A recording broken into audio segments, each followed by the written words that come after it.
Well, we're going to begin. Welcome to the Fall 2020 Great Questions Lecture. I'm Ted Hadzi-Antich, teaching with the Great Questions colleagues here at Austin Community College.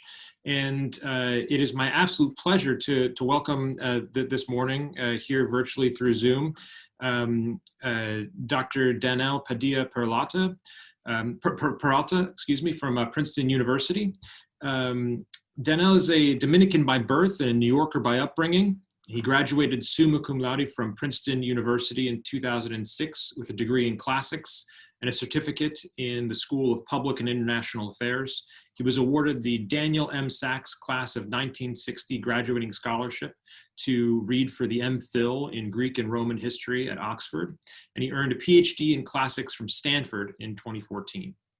After a 2-year postdoctoral stint at Columbia University's Society of Fellows, he returned to Princeton, and he is now an associate professor in the classics department and affiliated with the programs in Latino Studies and Latin American Studies and the University Center for Human Values. He's the author of a great many interesting books and has been a contributor to The Guardian, Matter, Vox, New York Times, and the Fabulist. And we are so pleased to have him here for his lecture on Homer's homelessness.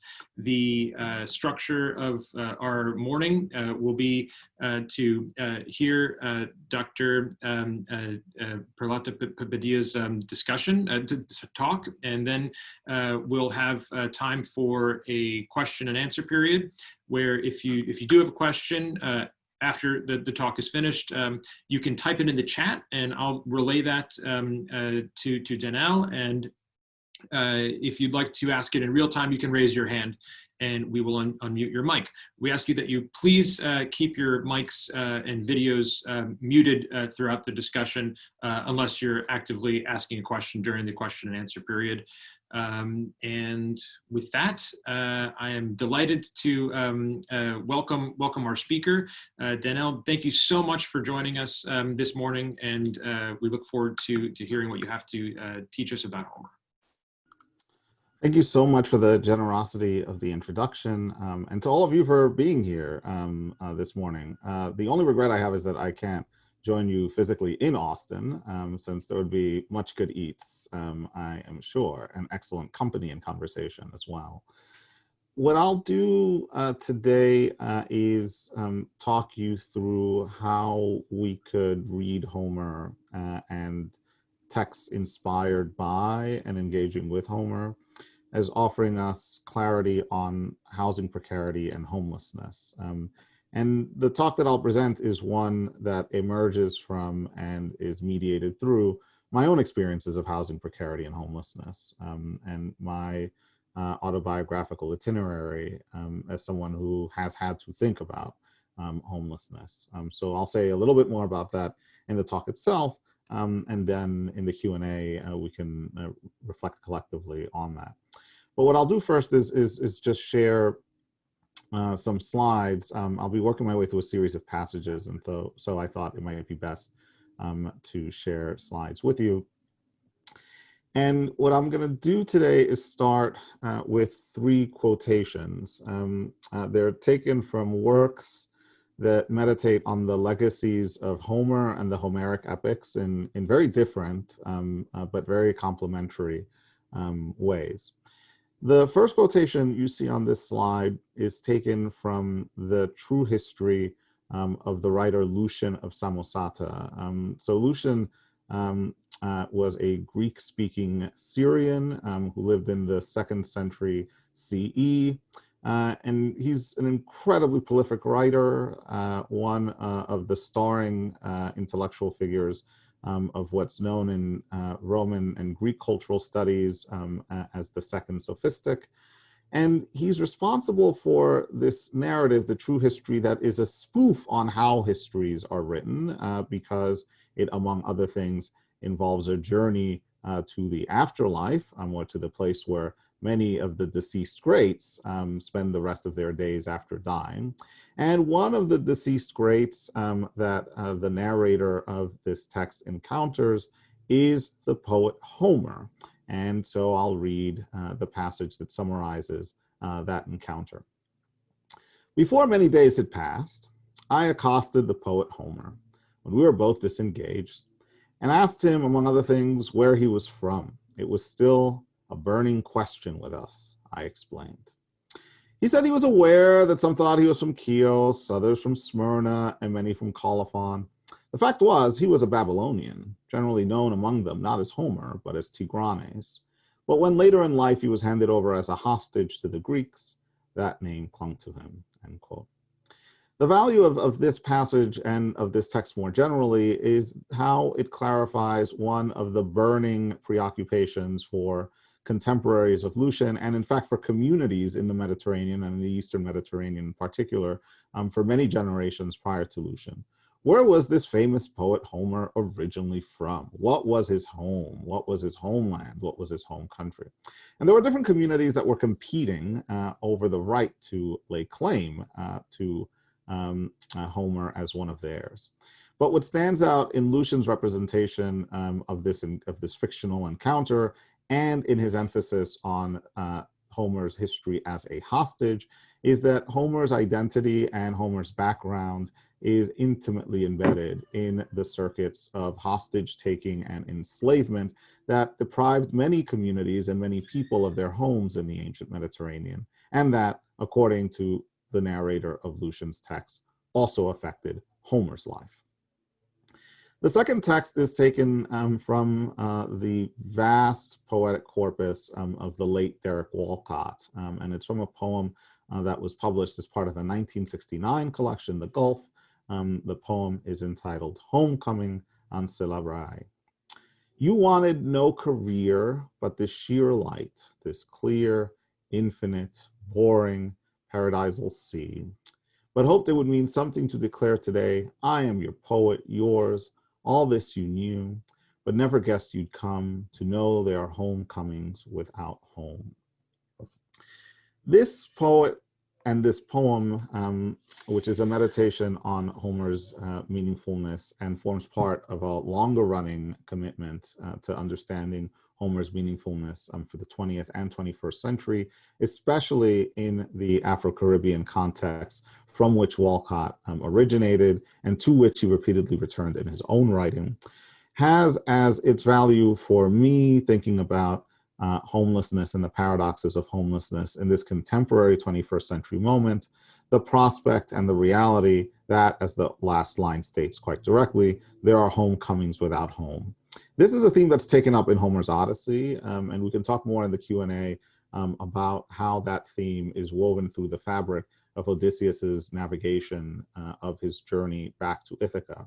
But one of the things I'll propose in the talk itself is that we might also use this as a way of thinking about Homer's Iliad and about a specific person in Homer's Iliad about whom I'll say more in a few minutes. The third passage on this slide is taken from the poetry of Dennis Smith from their 2017 collection, Don't Call Us Dead, a poem entitled Summer Somewhere. And in this poem, Dennis Smith writes, quote, "Do you know what it's like to live on land who loves you back? No need for geography now, we safe everywhere. Point to whatever you please and call it church, home, or sweet love. Paradise is a world where everything is sanctuary and nothing is a gun." Smith has become one of the most powerful poetic interlocutors for the sufferings experienced by African American and Afro-diasporic communities. And one of the many insights to be gleaned from their poetry is the extent to which their negotiation of the responsibilities of poetry in the contemporary moment, and specifically the responsibility of poetry in connection with racial justice, is intimately entwined with the contestation and recovery of paradigms for meditating on racial justice that take their inspiration from engaging Homeric epic.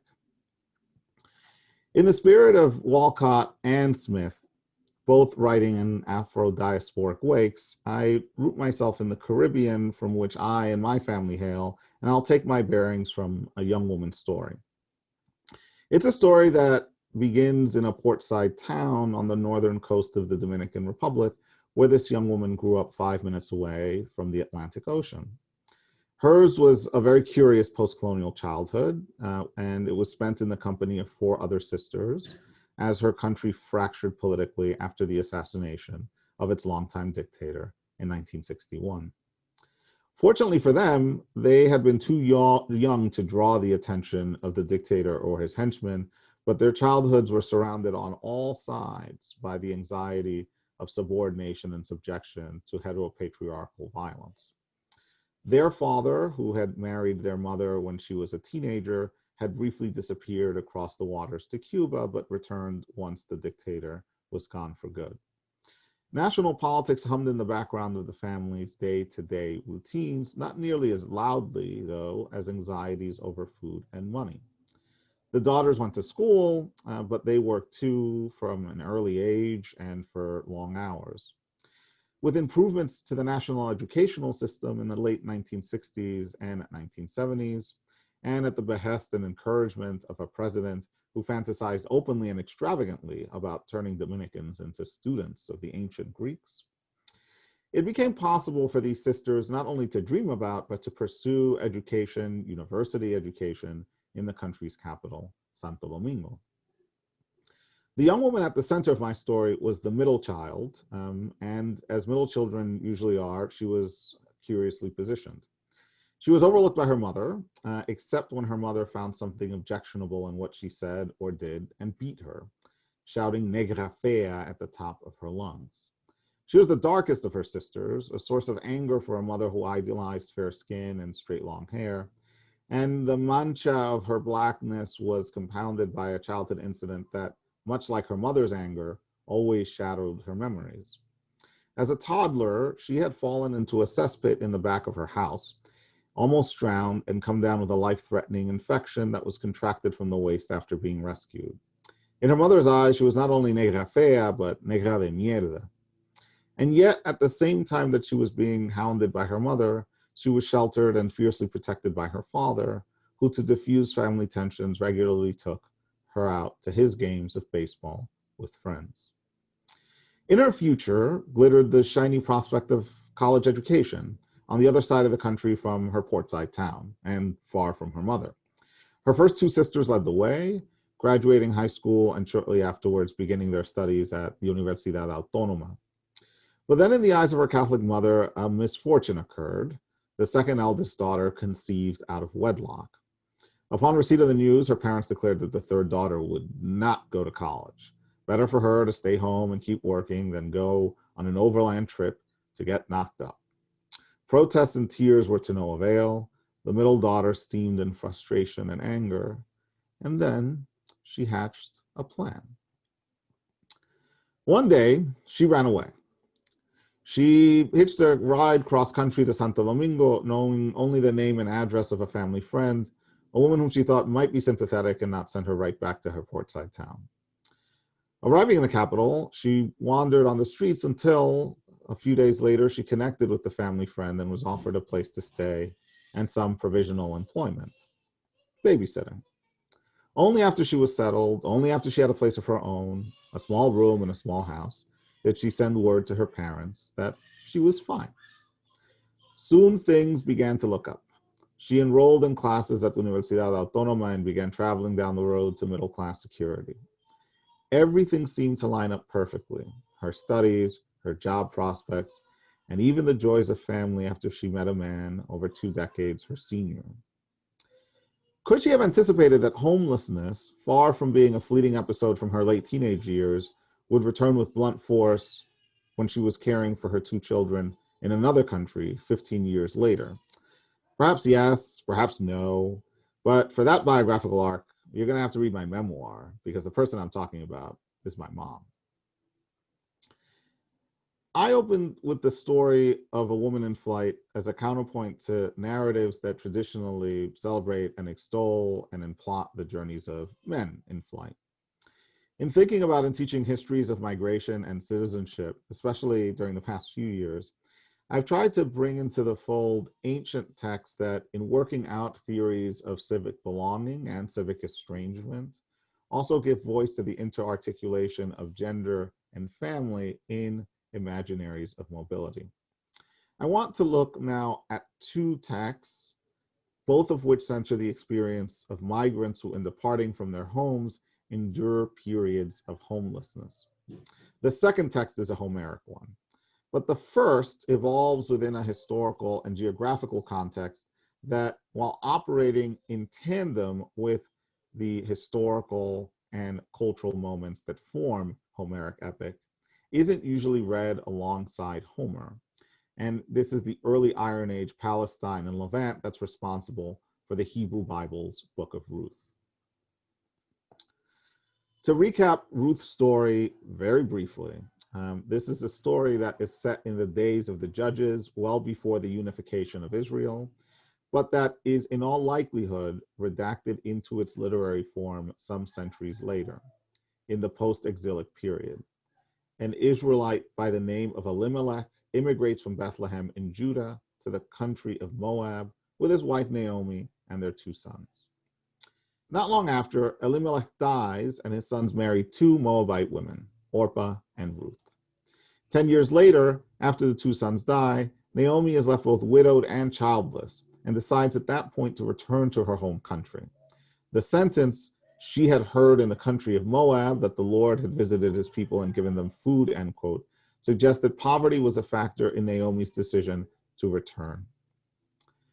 When she instructs her daughters-in-law to stay in Moab, they are Moabites after all, and find new husbands, initially both refuse.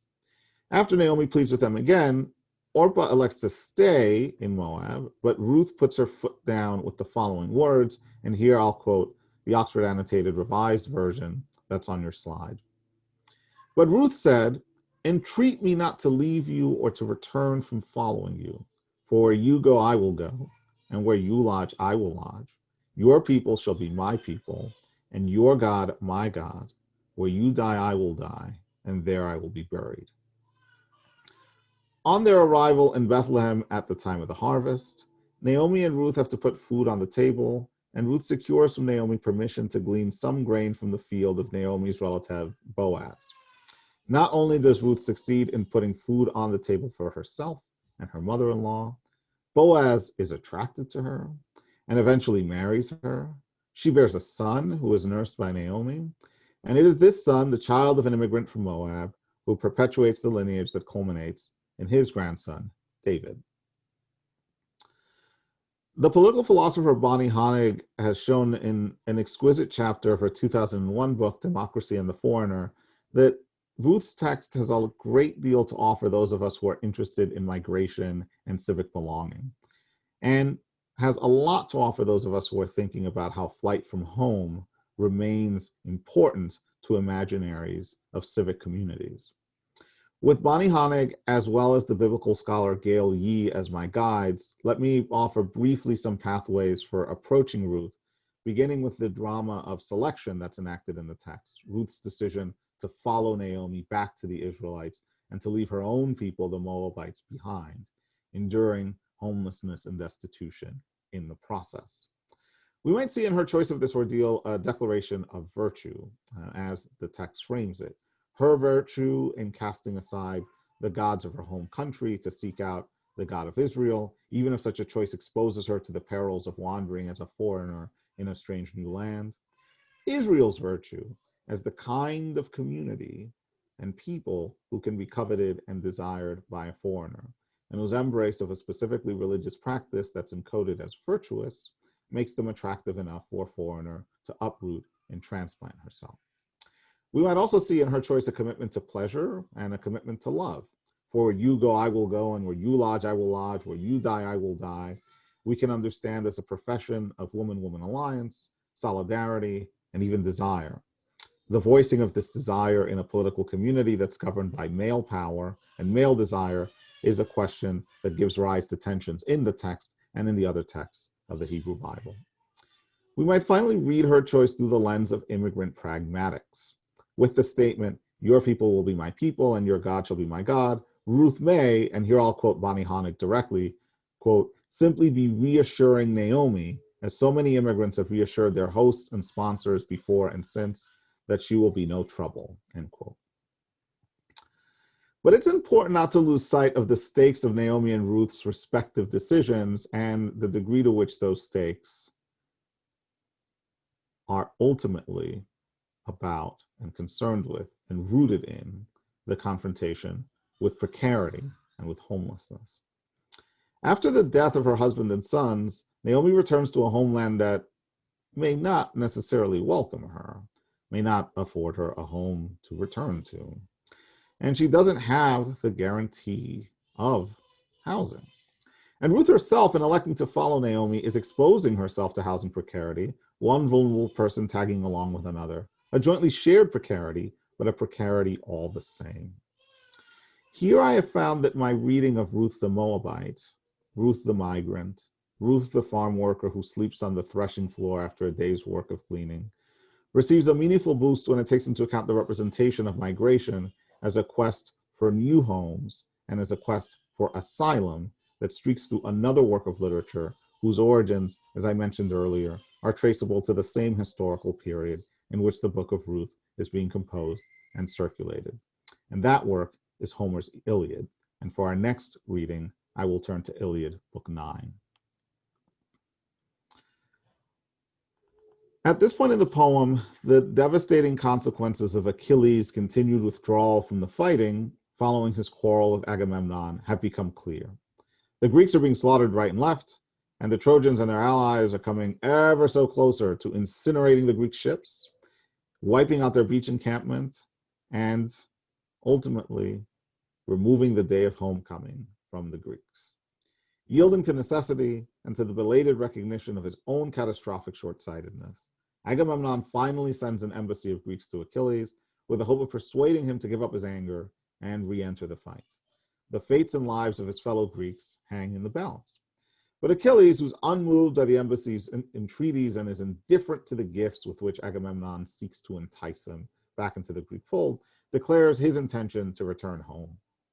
It's at this tense juncture that another voice pipes up, and it's the voice of Achilles' mentor, Phoenix, to whom Achilles offers the option of staying with the Greeks after the hero departs for his homeland of Thea with his Myrmidons. What makes this speech truly exceptional is that it supplies a capsule autobiography of a sanctuary seeker who is forced to recapitulate his difference, his constitutive difference, at a moment of crisis. And I'll read Phoenix's plea to Achilles. Therefore, apart from you, dear child, I would not be willing to be left behind, not were the God in person to promise he would scale away my old age and make me a young man blossoming, as I was that time when I first left Hellas, the land of fair women, running from the hatred of Ormenus' son Amintor, my father, who hated me for the sake of a fair-haired mistress. For he made love to her himself and dishonored his own wife, my mother, who was forever taking my knees and entreating me to lie with this mistress instead, so that she would hate the old man. I was persuaded and did it. And my father, when he heard of it, straightway called down his curses and invoked against me the dreaded Furies, that I might never have any son born of my seed to dandle on my knees. And the divinities, Zeus of the underworld and Persephone, the honored goddess, accomplished his curses. Then I took it into my mind to cut him down with the sharp bronze, but someone of the immortals checked my anger, reminding me of rumor among the people and men's maledictions repeated, that I might not be called a parasite among the Achaeans. But now no more could the heart in my breast be ruled entirely, to range still among these halls when my father was angered. Then I fled far away through the wide spaces of Hellas, and came as far as generous Thea, mother of sheep flocks, and to Lord Peleus, who accepted me with a good will and gave me his love, even as a father loves his own son, who is a single child brought up among many possessions. He made me a rich man and granted me many people, and I lived lord over the Dolopes and remotest Thea, and godlike Achilles, I made you all that you are now, and loved you out of my heart. A long time ago, Phoenix reminds the sullen Achilles, Phoenix had fled across borders in search of a new home, consigning himself to a social marginality in the process. Why? Because he had provoked the rage of his natal family and, by extension, his community. And why was that? Because in response to his mother's acts of supplication, he had attempted to stand up for her, and in the course of that defense, compounded his father's wrong with a wrong of his own.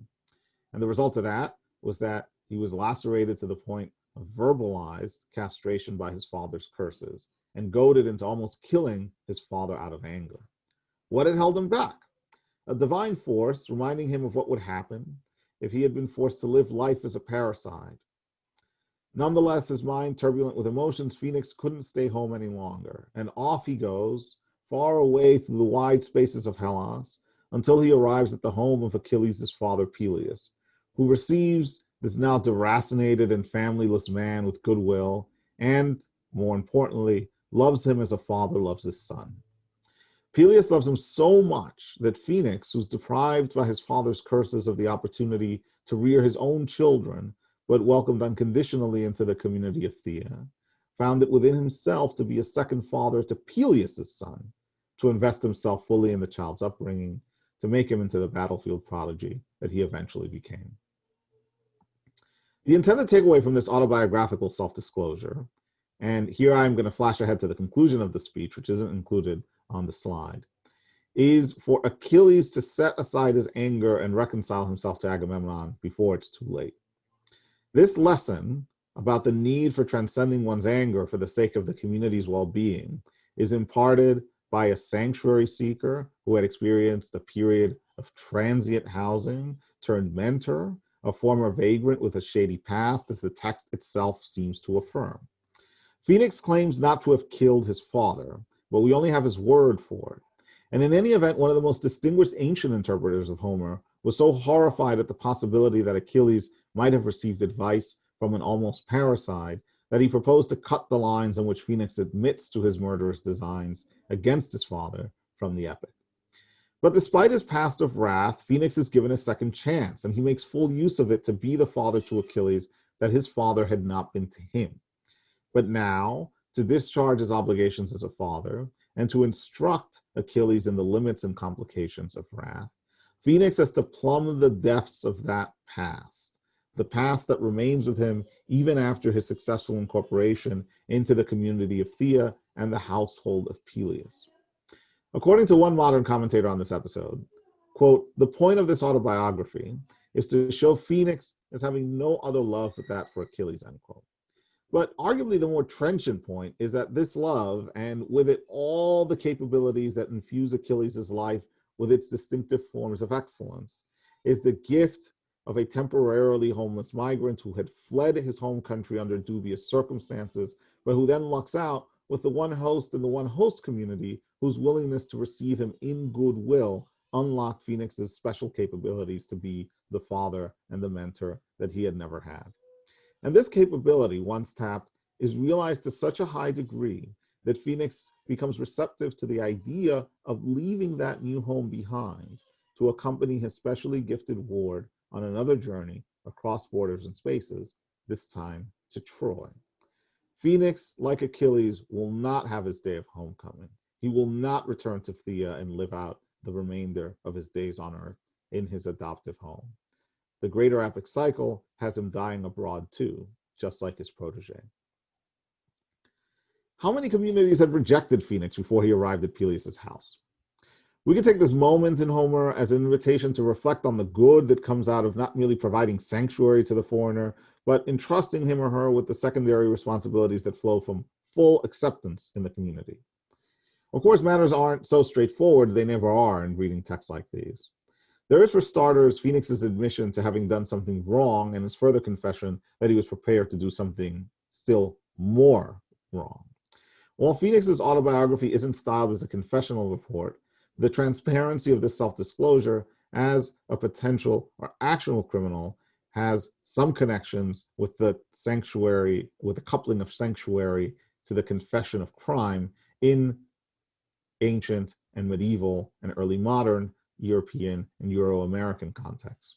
It also plugs more directly into the archaic and classical Greek traditions that read the sanctuary seeker, the person who flees home in order to seek out purification, as guilty of some crime and therefore a likely candidate for recidivism, whether advertent or inadvertent. There's also the fact that Phoenix's opening up about his own past doesn't actually tip the scales of persuasion, since Achilles remains very stubborn in his resolve. The life-destroying rift between Achilles and Agamemnon is not healed until the life of the one person who among his companions is an even greater claim to his affections than Phoenix is taken. And the taking of Patroclus's life by Hector is what propels Achilles into a fury without analog or precedent in the autobiography of his favorite mentor. So the advice that's delivered by Phoenix, the sanctuary seeker who had matured into the ideal mentor, has seemingly no effect. Did Phoenix expend all this emotional energy of reenacting his difference as homeless migrant turned transplant turned teacher to no productive end? By way of conclusion, I want to dwell on a few minutes on one of the more slippery dimensions of my own internal negotiations with the experience of homelessness and of the experience of being a migrant who then encounters homelessness. And to follow that up with some exposition of my nascent sense of how to fashion a discourse around representations of homelessness that is more emancipatory than some of the discourses we see routing their way through ancient texts, such as the ones that I've been discussing so far.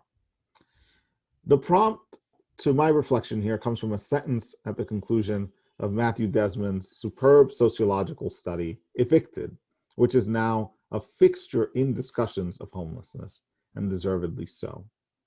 In communicating his gratitude to the families that he followed and the many people who extended their generosity to him in Milwaukee while he was working on this monograph, Desmond states, quote, "Poverty has not prevailed against her deep humanity," end quote. At first blush, this is a heartwarming sentiment, and not for a moment would I question Desmond's sincerity in voicing it, but I want to subject it to some parsing because I think the sentiment is problematic. What does it mean to affirm that poverty has not prevailed against the deep humanity of those families whose journeys into precarity and homelessness are chronicled in Evicted? The present completed aspect of the verb doesn't slam the door shut on the possibility that poverty might in the future prevail. It just hasn't prevailed yet, according to the logic of the sentence. Arguably more significant is the assumption that threads through Evicted and is developed with great sophistication and copious detail, that poverty menaces the humanity of those who are afflicted by it, and that homelessness in particular is a menace to the humanity of those who experience it. By the logic of implicature, we may be led to suppose that Desmond's subjects are exceptional in that they have retained their deep humanity that is immune to or unassailable by the degradations of poverty.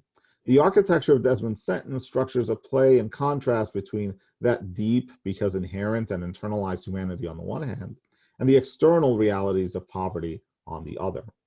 We might rewrite the sentence as follows, so here's a paraphrase. "Even if the subjects of my book appear poor on the outside, they are vibrantly human on the inside," end quote.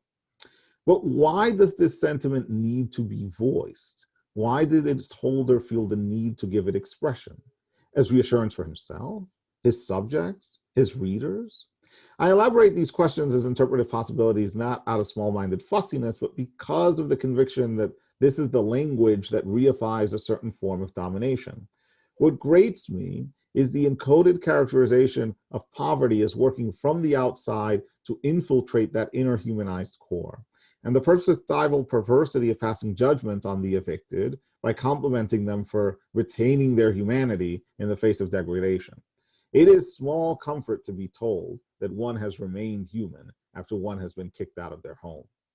Would that all the poor and homeless rose up in violence and asserted with the force of their bodies that there is no forgiveness ever for the savageries that have been perpetrated upon them.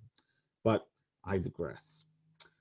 All I want to say in training my sights on Desmond the ethnographer is that there is a tradition of thought that's already apparent in the Homeric epics and that receives crystallization in the works of philosophers such as Plato and Aristotle that envisions poverty and homelessness as degrading because they open up the person who is subject to those experiences to disgraceful treatment. Here we might think of Odysseus in the Odyssey, disguised as a homeless beggar and treated to outrageous forms of disrespect, not only by Penelope's suitors, but even by a fellow beggar, until they all get their comeuppance. It's not only vulnerability to outrageous treatment that marks the condition of poverty as undesirable and abhorrent, though. By the 4th century BCE, so in the century in which Aristotle becomes a prominent intellectual figure, the pauper is being conceptualized as lacking the resources and leisure that are presumed necessary to the art of democratic self-governance. And this idea is especially dear to Aristotle.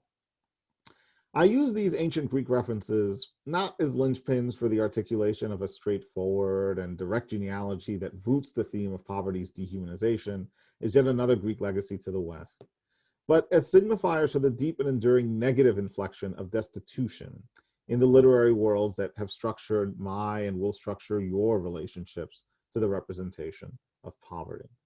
Even as I ground myself in the personal, I would want also to center the existence of cultural traditions that infuse poverty and homelessness with the sinister and demeaning ascriptions of the not quite human, and to take up the question of what our responsibilities to that tradition are.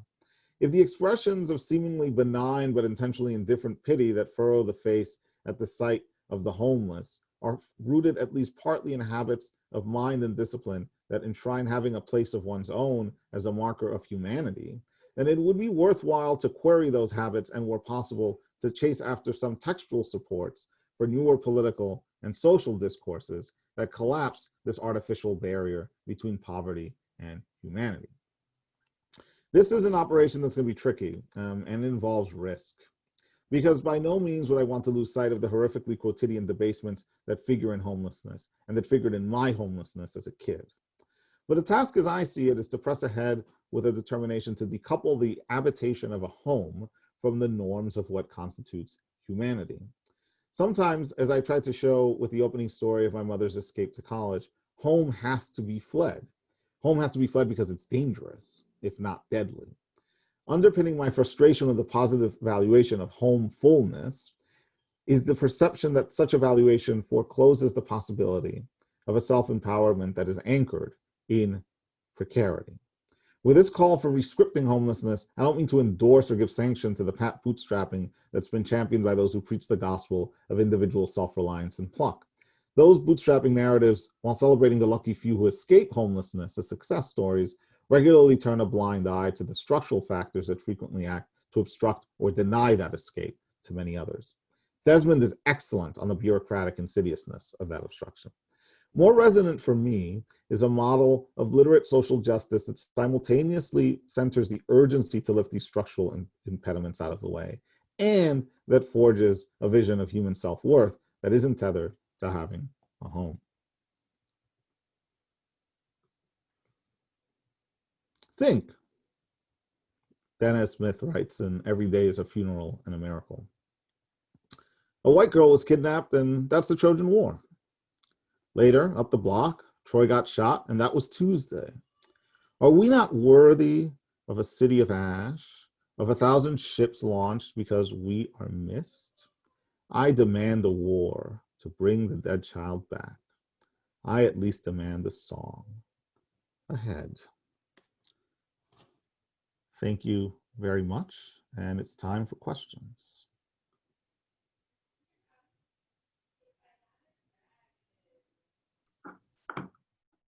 Thank you very much for that beautiful talk. It was enlightening and inspiring, and I'd like to now open it up for any questions that you all may have. So if you have a question, please either raise your hand or type it in the chat.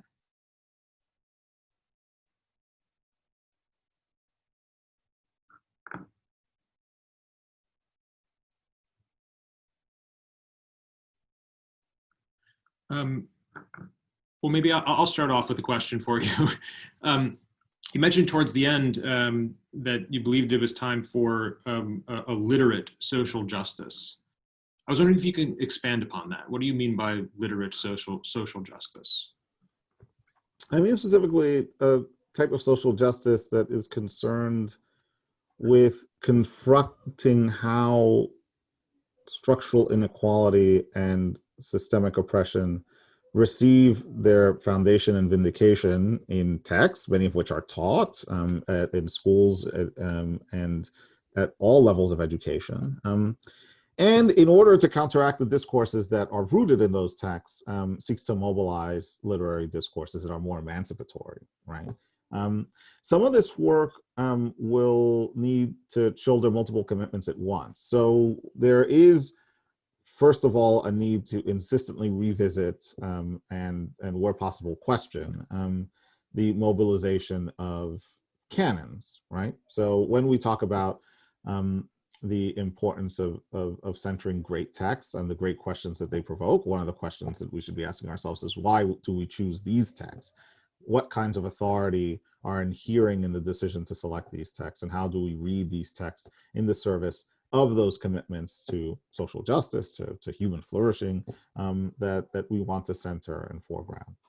The other practices associated with this, though, include opening up space for many more communities to participate in the production and receive structural support to participate in the production of those texts that they have already created, and those artistic expressions that are central to their identity as communities. So this means really building up the infrastructure of arts and literacy more broadly in tandem with social justice, right? But those are commitments that each demand very specific kinds of work. So ranging from the pedagogical and literary interpretive work that is lined up explicitly with the goal of identifying and interrogating specific texts, to the broader systemic goal of building up structures that ensure a more durable and lasting egalitarian commitment to education. That's the kind of multi-level work that has to happen. That is a worthy and incredibly ambitious project. Yeah, it would be cool if we can pull it off. It would be really cool. I see in the chat that one person has asked how I would recommend teaching the Odyssey through a lens of social justice, and so I'll take that up because it follows very swiftly on the heels of one of the points that I raised just now. So for this kind of work, I've derived a great deal of inspiration from the classicist and translator Emily Wilson, whose translation of the Odyssey came out now 2 years ago. And what she did in her translation that was of particular interest to me was to shine a very bright light on the language of slavery that is used in Homer's text, right? And one of the reasons why this was important was because as you compare her translation to predecessor translations, you will notice that some translators played a very dodgy and evasive game when it came to the question of slavery's presence in Homer's text. And she's insistent throughout in rendering not just the force of enslavement in Homer's text and how characters are using the language of slavery to talk about each other, to talk about their anxieties, and crucially, how different characters ranging from Odysseus himself to his son Telemachus and other free members of the community and Ithaca and outside of Ithaca are behaving towards enslaved persons. The short answer to the question of how they behave towards enslaved persons is awfully. The culminating moment of the Odyssey features a mass slaughter of enslaved persons. I mean, the suitors get killed, and then all the enslaved persons in the household who had been forced into supporting the suitors, and in many cases into having sexual relations with them, they also get killed. So this is the kind of attention on the level of the practice of translation that aligns, I think, quite productively with the work of social justice for two reasons. Number one, it shows us that the language we use matters, right? I mean, you have to be explicit in identifying the folks who are being referenced in the text as slaves. And you have to think through the implications of that. You have to ask your students about that. What does it mean that they're enslaved persons in this community? What do we know about enslavement and processes of slavery, enslaved subjugation in the world of the Homeric epics and in the historical worlds of ancient Greece? But the second responsibility here is also to use the Homeric epics as a means of thinking critically about the kinds of questions that animate any sort of robust commitment to social justice and its enactment in our own time. So from the work of translation, you can go on to ask questions about what kinds of language do we use in talking about social and structural injustice that actively evades responsibility for dealing with that injustice in explicit terms. When we talk about structural exploitation, are we direct in talking about structural exploitation? Do we actually specify the people who are harmed by structural exploitation? Or do we content ourselves with platitudes and various kinds of evasive language when talking about structural exploitation? The final point I'll make in connection with the Odyssey in particular is that The Odyssey is a really extraordinarily evocative text for thinking about migration and mobility. And here I think one of the more resonant aspects of the Odyssey is that it brings to the fore the terror of fleeing and of trying to move across bodies of water. And given the large numbers of people who are losing their lives every single week, every single year, in seascapes, fleeing systems and structures of oppression in search of a better life, new homes to call their own. I can't think of a way of teaching the Odyssey that wouldn't, in some manner, try to confront those lived experiences openly. I have a question here from Matthew. Can you give me some examples of systemic factors that play a factor in homelessness? So I'll enumerate a few, and I'll begin briefly by talking about those systemic factors as they materialized in my own experiences of homelessness as I described them in a memoir that was published in 2015, and then I'll talk more broadly about the kinds of factors that are laid bare in Desmond's account of evictions in Evicted. So in the case of my family's homelessness, we entered into homelessness after my parents separated and got divorced, and after my mom, who was, along with me, living undocumented in the United States, was unable to land and maintain regular employment. So straight away there, we can talk about the relationship between work authorization and the tentacles of the immigration carceral state and homelessness as an experience of subjection. That also, though, relates to a second dimension of the experience of homelessness as lived out not just by those folks whose experiences received treatment in the memoir, but as was made manifest over the course of the 90s and continuing into the aughts and more tangibly since 2016. This is the hollowing out of the social safety net and its implications for housing stability. In my case, this manifested above all else in changes to public assistance from the mid-1990s on that made it incredibly difficult to secure the kinds of support that would enable you to feed a family of multiple mouths if one or several members of that family happen to be undocumented, right? So right there, you see another interarticulation of the migratory state and homelessness. We can sort of continue to think about other factors that mediate the exposure, the differential exposure of members of migrant communities to homelessness. But let me turn to a sort of macro order issue that is raised by Desmond's book, and that I think actually is one of the reasons why the book is brilliantly crafted. It has to do with the interface between landlord practices and late-stage racial capitalism. We can call it that. What Desmond is so clever at outlining is how landlords are incentivized to make full and brute use of the legal system and of the court system in particular to evict people, right? And how they develop techniques that are calibrated to the laws of the municipalities in which they reside, but that share many common foundations to ensure that these evictions are undertaken with little harm to them and with tremendous harm to the folks who are evicted. And this circuit of eviction serves as a means for these landlords to keep churn going through their housing units, to generate more profit, to raise rents.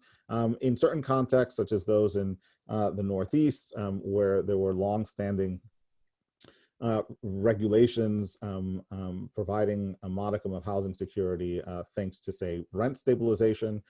It's recourse to the courts that has enabled landlords to maneuver around rent stabilization protections and in many cases to hollow them out. So this is still another structural factor, right?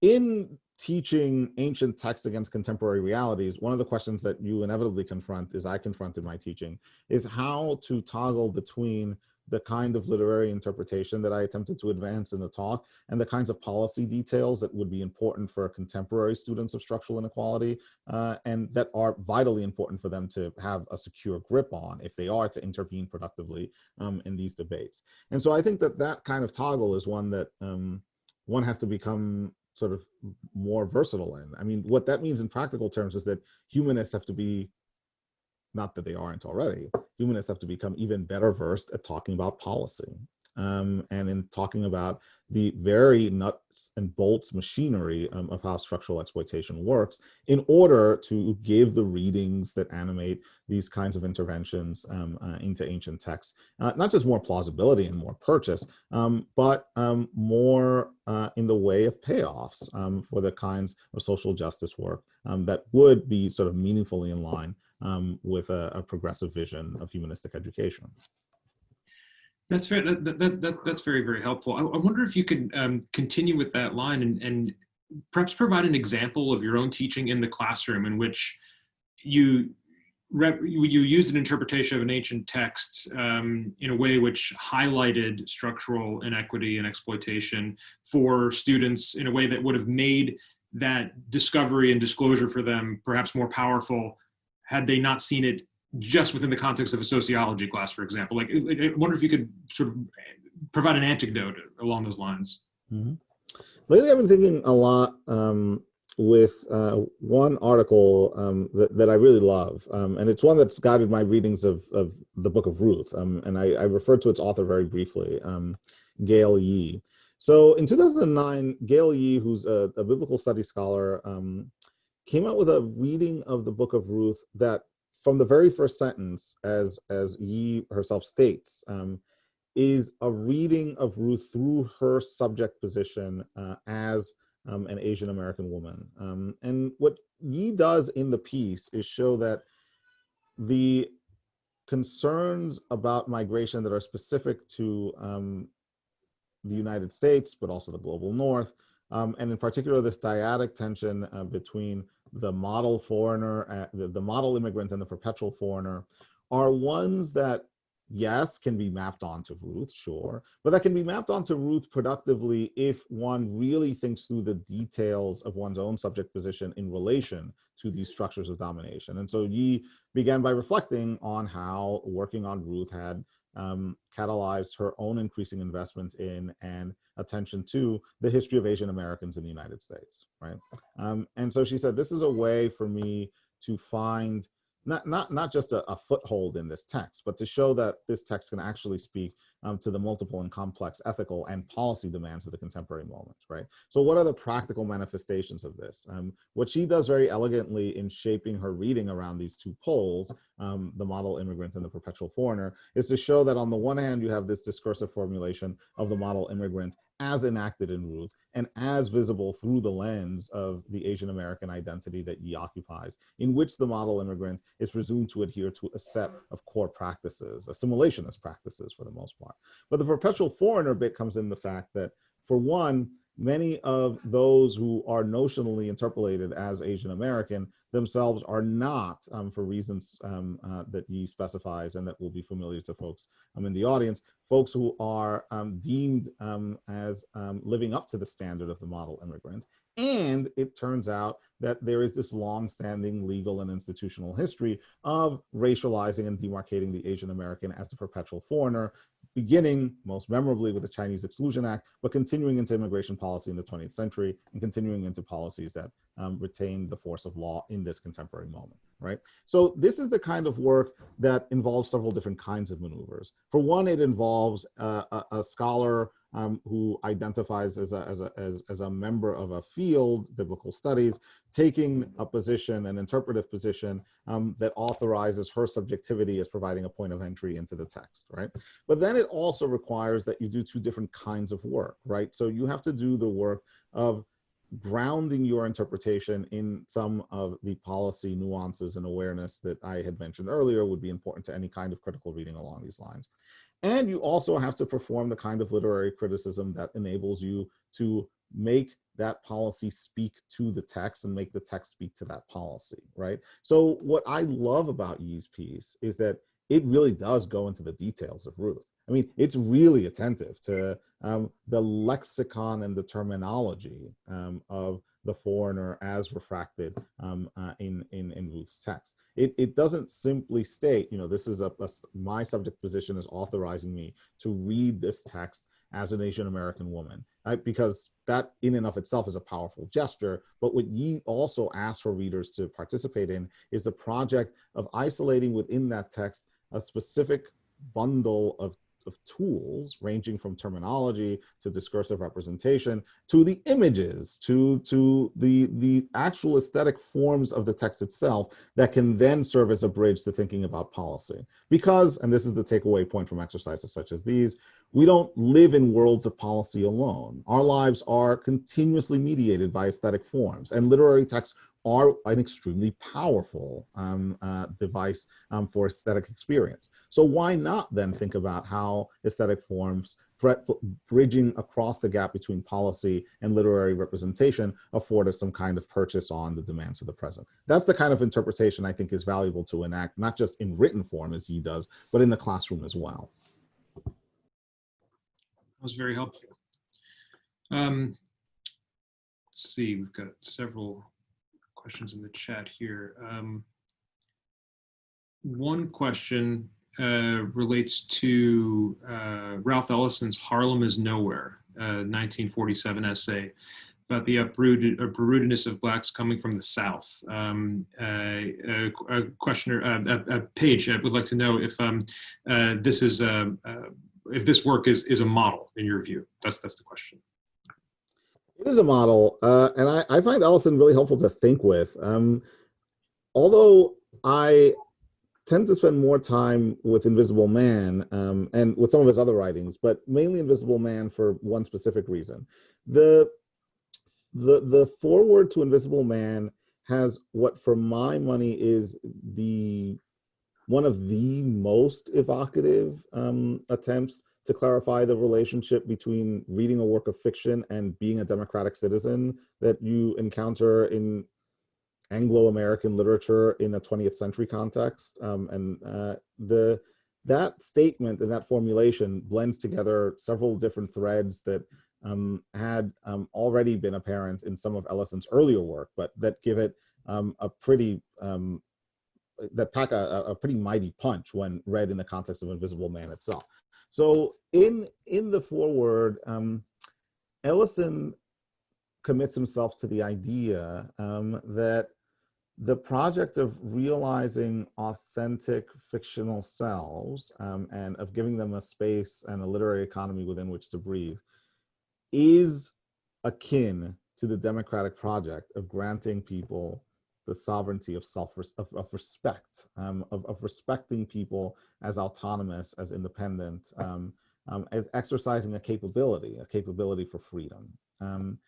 And he phrases this in a very interesting way because he posits it as a hypothetical. I mean, and the big sentence here starts with an if clause. So he's not all of the way to this, but he holds it out as a possibility for his readers that one could marry the work of writing fiction and reading fiction and participating in the production of aesthetic forms to the work of being a responsible democratic citizen. And I find that to be a really energizing way of approaching not just the formation of the author as we track it in Ellison's work, because Ellison sort of progressively moves in that direction. And some of his earlier works have some diffidence about this before the sort of boldness of the statement in Invisible Man. And then after Invisible Man, I think he becomes more diffident again, in a way not that dissimilar to, say, the kinds of diffidence that are shown by Baldwin at different points in his trajectory. But the important takeaway for me there is that in trying to sort through the responsibilities of the author to the democratic project, Ellison attempts to bridge between what on their surface are fashioned in other literary discursive contexts as seemingly incompatible, right? So attention to the granular specifics of the life that is lived by minoritized and exploited communities, right? A willful disavowal of the idea that there is such a thing as an art that exists completely removed from the experiences of minoritized community. The belief that art and democracy actually operate on the same plane, and that it would be irresponsible to talk of one without talking of the other. This is, I think, a great deal in common with some of the work that's being done by John Dewey and other education theorists that are older contemporaries of Ellison. There's also, I think, much here that cuts against some of the more stringently and avowedly non-engaged modes of approaching art against which Ellison and other authors are arraying themselves over the course of the middle of the 20th century. So that would be, I think, one sort of productive way of harnessing Ellison and Ellison's perspective. The other point, though, that I would make here, and this goes now more fundamentally to some of Ellison's earlier writings, and also goes to the writings of, like, say, Richard Wright, for example, is that there is, I think, a need to reimagine, as Vaughn Raspberry has done in thinking about Du Bois, the relationship of African-American and Afro-diasporic writers to revolutionary projects and to revolutionary thinking more broadly. Because in varied but ultimately somewhat complementary ways, each of the writers I just referenced does take up, if only then to set aside, a political commitment that critiques racial capitalism as incarnated in American democracy. I mean, Du Bois's case has received a lot of study recently because he had some blind spots around this. So he was very insistent in critiquing racial capitalism as manifested in American democracy, perhaps not nearly as forthright in identifying some of the problems with the models that he held up, and his commitment to Soviet-style communism in particular, which gets him in hot water after World War II, is one area where there's been a lot of discussion of late. But all of these thinkers share a willingness to critique the American project, not just by saying, you know, this project is a fundamentally flawed project, but imagining alternatives to the American project that would be emancipatory and that would require revolutionary upheaval is a mainstay of all of these works. A question from Jake. I'm curious if you believe that we ought to have a more qualitative view of politics than we currently do. Should we be more or less swayed by stories and personal experiences in contrast to political theory or data? Yeah, this is a question that opens several doors. So one is a disciplinary history door in which we can talk about a particular discipline that names itself and recognizes itself as politics or political theory, and talk about the forms of practice, both pedagogy and research, that are constitutive of that field, right? And there we can tell a disciplinary history about the sort of wax and wane and wax again of qualitative as opposed to quantitative methods, and about the tensions that inhere within any field that features both qualitative and quantitative practices. And we could even sort of move beyond politics to encompass other fields that are similar, or have had similar divisions. We can think, for example, of a field that is very close to politics, like sociology. We can also think about a field that's very close to politics and sociology, like anthropology, that have had these kinds of rifts playing out over the past few decades.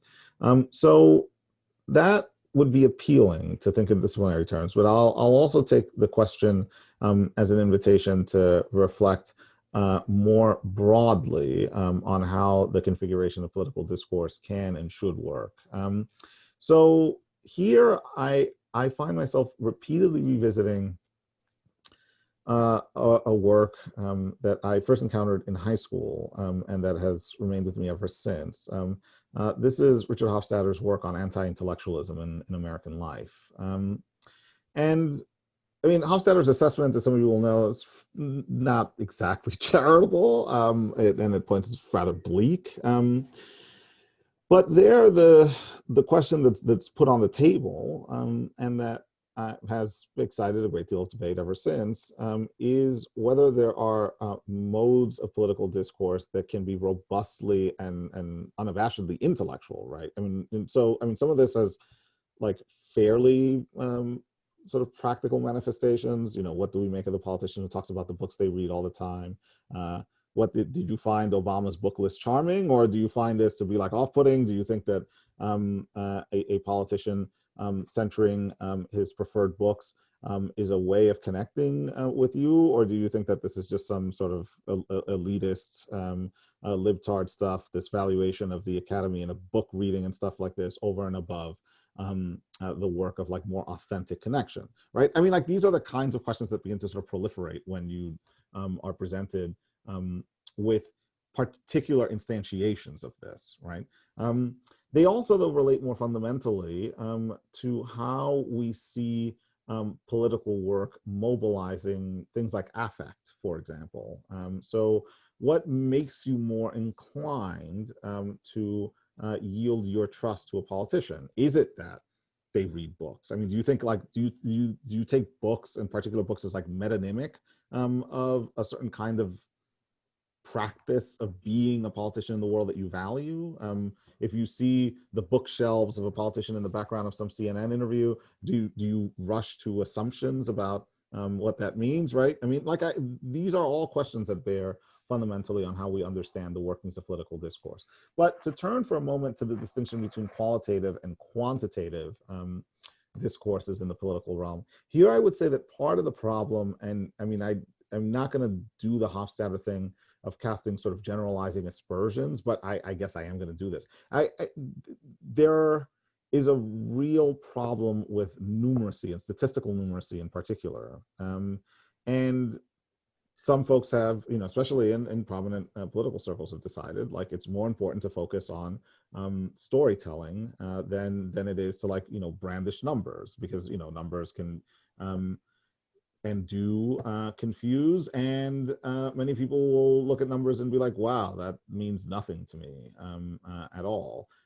So the craft of the politician, I mean, the politicians that I've admired and have sort of looked up to over the years is one that at its best marries the qualitative and the quantitative, right? Like a discourse that features storytelling, and like very rich storytelling, with an appeal to what numbers can tell us about structural realities, and that provides a platform for mediating between the lived specific contingencies of the individual story or the individual community set of stories, and a more macroscopic vision of the social problems that can be conceptualized most clearly and robustly through the incorporation of data. This is what appeals the most, right? This is what appeals the most to me. But in practice, this is really hard to pull off. And there are very few people right now, I think, who like do both well. That's then the story of how we move from the disciplinary particulars of this question to a sort of more generalizing situating of that question within the contemporary political landscape. The final note I'll make there is that earlier I had commented on the sort of broad array of questions that have guided my entry into the interpretation of some of these texts. And what I would say here is that much of my readings of these texts, and in fact, many of the frameworks that I try to command in making my way through these texts, are in the end driven by approaches in the social sciences that have a very forward-facing quantitative dimension. So quantitative questions and really quantitative training are what put me in the position to entertain some of the approaches that I found most invigorating. So if we can do more of that, that's even better. I love this interdisciplinary approach, and that's certainly something that we're trying to cultivate here. Austin Community College, we do the first 2 years of an undergraduate education, and I guess I'd like to ask the last question of you. What would be, if you were to design the first 2 years of an undergraduate liberal arts education, what would that look like? Oh my gosh. Oh, this would be my dream. Institutional design is my joy. So I don't think I could properly compass all of the ideas I have, but I'll set out a few. So The first is that at least one of the years would have to be ungraded. And I think that this is like, I mean, there are dimensions to this that would need some like more intentional take up, right? Because like grading works like within an economy, and like that economy is one that prioritizes the legibility of a transcript according to the kinds of grades that it has on it. So like I wouldn't want, in making a decision as part of the institutional design of these first 2 years, to effectively sideline the legibility of that transcript that students might have when they come out of those 2 years for employers who are just looking to see if they can spot a GPA, or for four-year institutions who are looking to see if they can spot a GPA. That said, I think that any design, any institutional design of a 2-year program would, for me, have to take as one of its guiding principles a belief in ungrading and in moving towards modes of assessment that do not prioritize like the issuance of like a single solitary grade, but that are much more dependent on the sort of continuous feedback model. This creates a lot of demands on instructors, though. So, you know, we have to be upfront about that too. Like this is, it would require buy-in on the part of all instructors to do this well. The other component to this, I would say, is that, and this answers more directly where your question had picked up on my last set of comments. It would have to be an interdisciplinary education, and it would have to be one that ranged fairly widely. So I would want in this 2-year setup to privilege not just the introduction of a sort of a continuous strand of texts articulated to some notional Western tradition. What I would want them to have as students in this 2-year system to have is a pretty encompassing idea of like textual and literary and artistic traditions from all over the world. And to that end, I think it's worthwhile to think about where exactly I would be launching my 2-year community college program. Because like, I think that the other side to this is that it would be important to be attentive to the communities that shape the lives and that impart real meaning to the lives of our students, right? So you have to think about those communities and how you can bring those communities into the fold of education. What does that mean in practice? Well, for one, it means fostering to the maximum extent possible collaborations that enable the cultural and literary productions of those local communities to receive expression in the teaching and in the training that students receive. It also means, though, that there is a civic engagement side that seeks actively to remove any distinctions between the classroom as a site of learning and the classroom as a site for civic engagement. Like, I mean, I would want this to really be prioritized, that what we are doing in the classroom is teaching folks not simply to become sort of operatives in the late stage racial capitalism, which I hope fervently falls to pieces. What we want to teach is how they can emancipate themselves in their communities. Like that to me is the end goal of this whole enterprise. Like, if we want to work towards human flourishing, if we see education as involved in a project of human flourishing, then the end game is emancipation. Like that's it. And to that end, I think it would be really important to make it ingrained as an aspect of the syllabus at every stage, whether we're dealing with math instruction or humanities instruction or social sciences instruction, that everything that is taking place in the classroom has a direct and tangible implication and reference in the political and civic organizing and lived spaces outside of the educational institution that define their lives on a daily basis. So those are more overarching aims for this kind of education than they are sort of specific benchmarks for content. But I mean, those are the aims that would animate me. A liberal education that takes very seriously the liberating part of it. Yeah, I like that.